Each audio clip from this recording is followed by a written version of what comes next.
안녕하세요. 강신우의 교회음악 강의를 맡아 진행하는 강신우입니다. 루터와 칼빈의 음악에 대한 신학적 견해 두 번째 시간입니다. 오늘은 존 칼빈을 중심으로 한 강의가 있겠습니다. 개혁교회 1세대 지도자인 즈빙글리는 루터의 버금가는 음악적 소양이 있던 사람이었으나 예배에서 음악은 영적인 정신을 잊게 한다고 하여 음악을 철저히 금지하였습니다. 그의 음악에 대한 태도에 루터는 기대에 어긋나 크게 놀랬다고 합니다.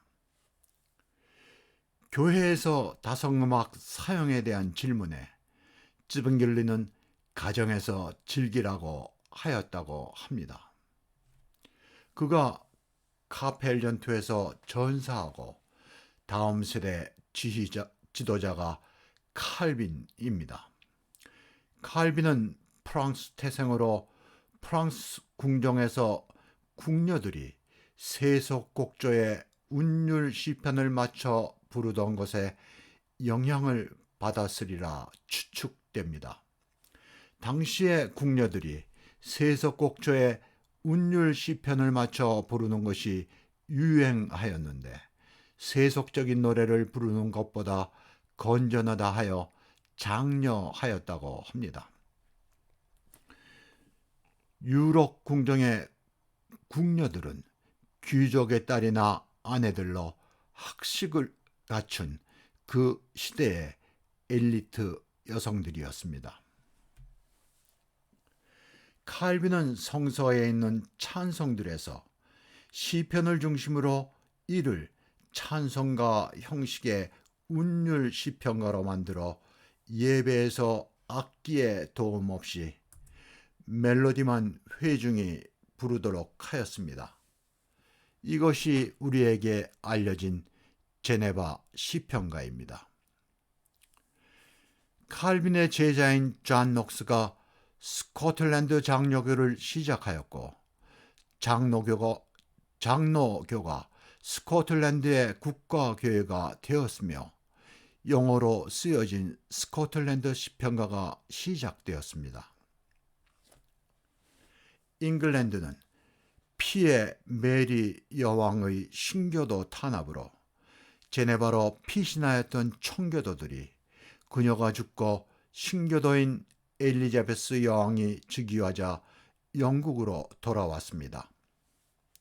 그때 그들이 제네바에서 사용하던 영어로 쓰여진 제네바 시편가를 영국에 가져오게 되었습니다.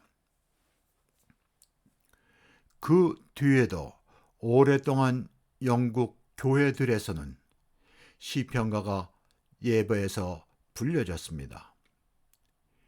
영국의 종교개혁은 개혁교의 신학을 받아들였으며 한편으로는 루터와 같은 찬송에 대한 신념과 능력을 가진 지휘자가 없었기 때문입니다. 그 뒤에 개혁교의 목사인 아이작 왓슨은 운율 시편가를 기독교의 교리와 시대 정신에 일치하는 의역 시편가와 영국의 찬송가를 본격적으로 시작하였습니다. 이는 그 시대 개혁교회에서는 이단으로 정죄될 수 있는 엄중한 일이었습니다. 그의 찬송에 대한 공로로 그를 영국 찬송의 아버지라 합니다. 영국의 부흥운동가 찰스 웨슬리에 이르러 찬송가가 시편가를 대신하게 됩니다. 한편 영국을 비롯한 유럽에서 미국으로 이주한 초창기 개혁교회 교인들은 자신들이 사용하던 언어로 쓰여진 시편가를 가지고 와서 사용하였습니다. 미국의 최초의 시편가인 베이 시편가집이 1640년에 발행되었습니다. 베이 시편가는 최초로 미국에서 인쇄된 책으로 2013년 남아있던 11권의 초판본 가운데 한 권이 소더비 경매에서 1,420만 불에 팔려 미국의 책 경매가로 최고의 기록을 가지고 있습니다. 영국과 미국의 교회에서 시편가가 예배에서 불려지다 18세기에 접어들면서 찬송가가 점진적으로 시편가를 대신하게 됩니다. 음악에 대한 칼빈의 신학적 견해입니다. 첫째, 시편을 중심으로 한 운율 시편가 메트리칼 솔토의 시작입니다. 칼빈 역시 루터의 견해와 같이 음악은 하나님이 주신 선물이라 하였으나 그 사용에서 매우 제한적이었습니다. 음악은 더럽혀지고 오염될 수 있다. 음악이 오염되고 더럽혀지지 않게 인간들은 음악을 남용하지 말도록 세심한 주의를 하여야 한다라고 칼빈은 그 사용에서 우려와 함께 경고하였습니다. 이러한 그의 찬성에 대한 견해는 시편을 운율화한 시편가 이외에 인간이 쓴 찬송은 철저히 금지하였습니다. 칼빈은 예배에서 사용되는 노래는 선포되는 말씀과 동일하게 중요하다고 생각하였습니다. 음악은 가사와 멜로디의 결합으로 음악이 가사의 영향력을 강화시키기에 대단히 중요하다고 생각하였고, 한편으로는 그 영향력에 두려움을 가졌습니다. 칼빈은 음악을 포도주를 병에 담을 때 사용하는 깔때기에 비유하였습니다. 그의 염려는 시에 멜로디가 붙게 되면 사람의 마음과 인격 깊숙이 다다를 수 있도록 돕기 때문입니다. 그것은 마치 병에 깔때기를 대고 포도주를 붓는 것 같아서 마음속 깊이 강하게 들어가게 된다라는 것입니다. 이를 쉽게 풀어서 말하면 그 동물, 사악한 시가 멜로디, 깔때기에 의해 인간의 마음, 병 속에 깊숙이 들어가게 된다는 것입니다. 두 번째로 구교의 예배의식과 예배음악, 그리고 예배에서 악기 사용을 철저히 제한하였습니다. 쯔빙겔리는 기악음악이 카인의 유산이라 하여 거부하였습니다. 창세기의 음악 조상인 유발이 카인의 후손이기 때문입니다. 쯔빙겔리는 어느 음악도 예배에서 불려지는 것을 거부하고 시편 교독만을 하였습니다. 예배에서 악기 연주는 사람들의 기도하는 마음을 방해하기 때문에 금지하였는데, 이는 고린도전서 14장 13절에서 14절의 말씀인 이상한 언어로 기도하지 말라는 말씀에 근거하고 있습니다. 칼빈 시대에는 회중이 노래하는 시편가를 인도하기 위하여 성가대가 회중석 가운데 있었습니다. 그 뒤에 미국의 개혁교회에서는 한 사람의 리더, 선창자가 시편의 한 줄을 선창하면 회중이 따라 부르는 형식으로 예배에서 시편가를 불렀습니다. 이 찬송 부르기를 이어 부르기, Lining Out Singing이라 하는데, 이는 시간이 2배로 길어지며 선창자들의 음악적 자질 부족으로 시편가의 멜로디에 변형을 가져왔습니다.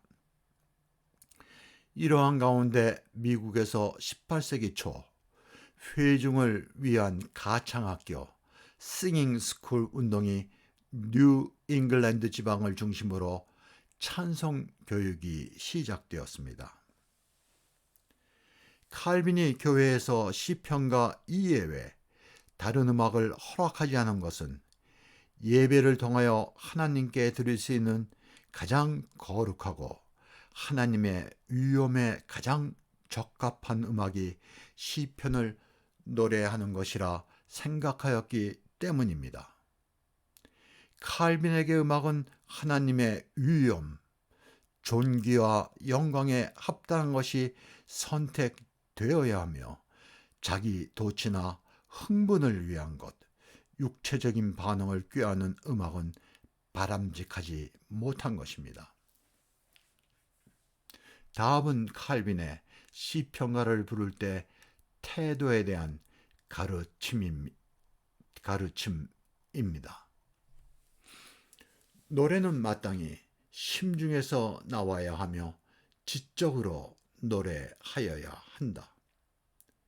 영혼에서 우러나는 찬송으로 가사를 이해하고 생각하면서 노래하며 그것을 정서와 감정으로 느끼며 표현하여야 한다. 다음은 루터와 칼빈의 음악에 대한 견해의 비평입니다. 루터와 칼빈 두 사람 모두 예배에서 음악의 중요함을 바르게 인식하고 있었습니다. 루터는 음악에 대한 확신과 긍정적인 입장으로 이를 유용하게 사용하여 교회 음악 발전에 크게 기여하였습니다. 이와는 반대로 칼빈은 음악에 대해 우려한 나머지 예배에서 제한적으로 사용하여 찬송과 교회 음악 발전에 크게 기여하지 못하였습니다.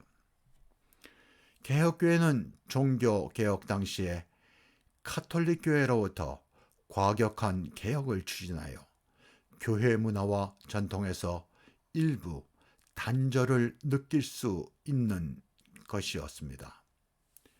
개혁교회에서 시행한 개혁과 전통에 대한 배척 가운데 일부는 지금 관점에서 보면 핵심적이기보다는 부수적인 요소들이 많이 있었습니다. 지금은 취리에 있는 스빙글리의 그로스민스터 교회나 제네바의 칼빈 교회 역시 예배에서 오르건 반주로 시편가와 찬송을 부르고 있습니다. 지금 세계 여러 나라의 개혁교회들도 찬송은 물론 예배음악, 예배의식에서 큰 변화를 가져오고 있습니다. 이들은 교회 문화와 전통이 어느 교회의 전유물이 아닌 모든 교회의 공동의 유산임을 인식하고 이를 계승하고 발전시키고 있습니다. 영국 찬송가의 아버지로 불리는 아이작 왓슨은 개혁교회 목사로 영국 찬송가 발전에 크게 이바지하였습니다. 그가 청년 시절에 예배에서 시편가를 부르지 않아 그의 아버지가 염려한 나머지 그를 크게 꾸짖었습니다. 그는 아버지에게 시편은 기독교회가 아닌 유대계의 것이며 신에 빠져 현대가 아닌 다윗의 시대로 교회의 예배에 맞지 않는다고 하였습니다. 그의 생각은 다윗의 시 가운데 어떤 것들은 복음 정신에 위배되는 것들도 있다. 그 중에 많은 것들이 신학의 원리와 동떨어져 있고 오늘날 신자들의 환경과는 너무 다르다는 것입니다. 그래서 시작한 것이 시편의 내용과 시대가 교회에 맞게 의역한 의역 시편가입니다. 당시로는 성경과 같은 권위를 가진 시편가의 내용을 바꾸는 것은 이단에 해당되는 것으로 매우 위험한 일이었습니다. 그는 나면서부터 병약한 몸으로 결혼은 물론 목회조차 어려웠던 사람입니다. 그는 천재였으며 의지와 신념에 불타는 투사였습니다. 그는 그의 신념에 따라 인간이 쓴 찬송을 영국에서 본격적으로 시작하여 영국교회 찬송가 발전에 크게 공헌하였습니다. 그의 많은 수의 의역 시편가와 찬송가는 우리 찬송가에 많이 있습니다. 나는 이 강의를 준비하면서 칼빈의 우려가 한국 교회를 향한 것으로 우리에게 경종을 울리는 것이 아닌가 생각하였습니다. 한국 교회의 찬송가 예배음악은 학문과 신학적인 연구 없이 내가 좋으면 좋은 것이라는 무질서와 무관심 가운데 있는 것입니다. 나는 칼빈의 말과 같이 사악한 동물을 깔때기에 대고 우리 심령에 붙는 듯한 절박함을 느끼기도 합니다. 여기에는 감성과 추상적인 언어가 판치며 누구 하나 이에 대한 관심도 없이 방치되어 있어 안타까움을 넘어 위기감을 가지게 합니다. 아무리 교회의 교세 확장과 성장이 절실하다고 하나 이에 붙잡혀 바로 내일을 보지 못하는 현실을 안타까워하는 마음으로 보고 있습니다. 뜻있는 교회 지도자들의 깨달음과 이에 대한 노력, 그리고 앞장서는 결단을 기대하며 이 강의를 마칩니다.